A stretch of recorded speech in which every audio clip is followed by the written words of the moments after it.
Bonjour, aujourd'hui je vais vous montrer comment graver vos jeux d'Xbox 360 avec le logiciel de gravage IMG Burn. En gros, Xbox 360, il y a deux types de jeux. Les anciens qui sont de type XGD2 et maintenant la plupart des nouveaux sont XGD3. Dans le fond, je vais vous expliquer la différence entre les deux.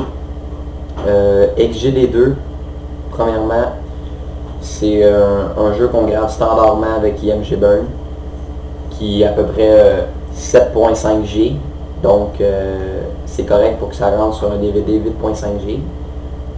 Puis une petite parenthèse, tous les jeux d'Xbox 360 doivent être gravés sur des disques double couche, soit de 8.5 G. C'est ça. Puis la différence avec le XGD3, c'est que le XGD3, les jeux, ils sont 8.7 G, comme vous pouvez le remarquer sur un DVD double couche, c'est seulement 8.5 G. En gros, Microsoft, ils ont fait ça pour essayer de sécuriser ça le plus possible. Mais il y a une façon d'outrepasser ça avec un logiciel que des hackers ont créé. Puis, ce qui va nous permettre de graver à 8.7 G au lieu de 8.5. Moi, aujourd'hui, je vais vous montrer comment graver un XGD3 avec 8.7 G. Parce que c'est la même procédure que le XGD2, sauf qu'il faut que tu fasses une chose de plus. C'est de permettre à ton graveur de graver 8.7 G. Mais pour les XGD2, vous êtes juste à passer cette étape. Bref, je vais commencer, puis rendu à cette étape-là, je vais vous montrer s'il faut la faire ou pas. Bon, premièrement, on va ouvrir notre navigateur parce qu'on va aller télécharger IMG Burn. Rendu sur le navigateur, vous pouvez aller sur imgburn.com ou bien dans la description du vidéo, il va y avoir un lien pour le télécharger, mais moi j'aime mieux vous le montrer comme ça vous allez le savoir. Comme ça, bon, on va sur imgburn.com, ensuite dans le menu, on va cliquer sur Download. Ensuite de ça, on a plein de miroirs. Moi je vais prendre le IMG Burn en bas, parce que ça le télécharge directement au lieu de passer par d'autres sites, etc. Moi je prends le dernier. Fait que je clique sur le dernier, et ça va télécharger. Là, on enregistre le fichier. Et voilà, c'est fait. Là, on double-clique dessus, puis on va l'installer.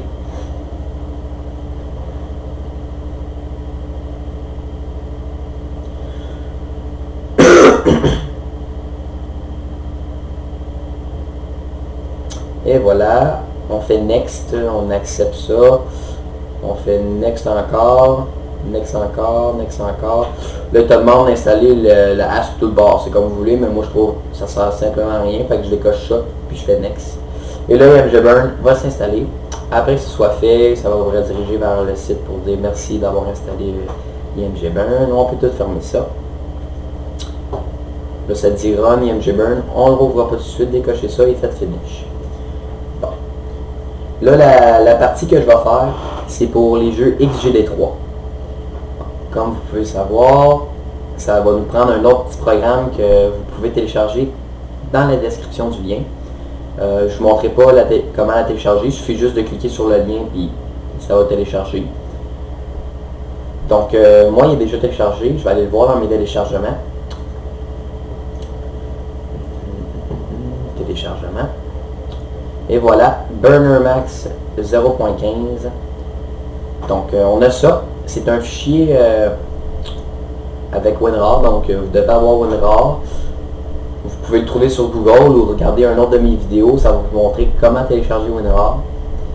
Ensuite de ça, on va double-cliquer dessus, puis on va l'extraire, parce que nous on veut l'application à l'intérieur. On va cliquer sur Extraire vers, on va cliquer sur OK. Oui pour tous, parce que moi il était déjà extrait. Et voilà, quand c'est fait, on peut descendre plus bas. Burner Max est généré.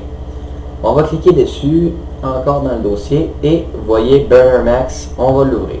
Double-cliquez dessus, faites oui, et voilà, ça va l'ouvrir. Si votre antivirus il dit que c'est un virus, ce n'est pas un virus, inquiétez-vous pas. Faites juste que votre antivirus l'autorise. Bon, pour avoir ouvert ça, on peut le mettre de côté. Maintenant, on va ouvrir IMG Burn. Okay? Vous allez voir une différence ici, là. la grosse différence du 8.7 là. Bon, ouvrez IMG Burn. Maintenant, allez dans Write Image File to Disk. Et voilà. Là, on va aller chercher notre jeu qu'on a. Comme moi, je vais essayer avec Call of Duty Black Ops 2. Et voilà. Je vais aller chercher dans mes téléchargements. Call of Duty Black Ops 2. Et voilà. Là, j'ai deux fichiers ici. On va prendre le premier fichier, celui qui est le moins gros. C'est lui qu'il faut prendre. Donc, on va cliquer dessus. Et là, ça va apparaître ici. Donc, là, je vais vous inviter à prendre un disque vierge de 8.5 GB et à l'insérer dans votre lecteur. Donc, moi, je vais le faire sans l'instant.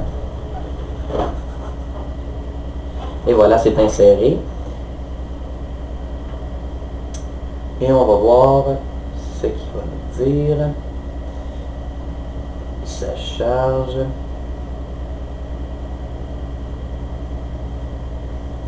Et voilà, ça dit ready et ça nous montre des informations.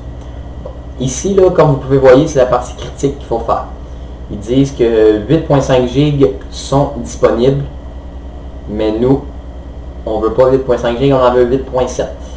Donc, ce qu'on va faire, on va utiliser Burner Max Payload. On va choisir notre graveur. Comme moi, c'est le Atapi AES124B. Tout ce que vous faites ensuite, c'est de cliquer sur Burner Max. Ça va scanner. Et voilà. Ici, ça vous dit bien Burner Max is enabled, free space, 8.7 GB. Maintenant, on peut aller ici. On clique sur F5. Comme ça, ça va actualiser vos informations. Et il faut s'assurer qu'ici, maintenant, c'est rendu à 8.738 au lieu de 8.538. Comme vous avez pu remarquer, ça a changé. Donc, ça nous permet de graver du 8.7 GB. Et voilà, quand c'est fait, juste s'assurer que la vitesse speed est à x1 et que la copie, le nombre de copies que vous voulez. Assurez-vous que Verify n'est pas coché non plus parce que ça va prendre 2 fois le temps. Donc, c'est ça. Après ça, quand tout est correct, on clique sur Write. Et voilà, ça va commencer à graver. Ça peut prendre à peu près, tout dépendamment de votre graveur, entre 20 à 40 minutes. Après ça, votre jeu est fait, vous mettez ça dans votre Xbox et tout devrait être correct. Donc, merci beaucoup et on se revoit à la prochaine pour une autre vidéo.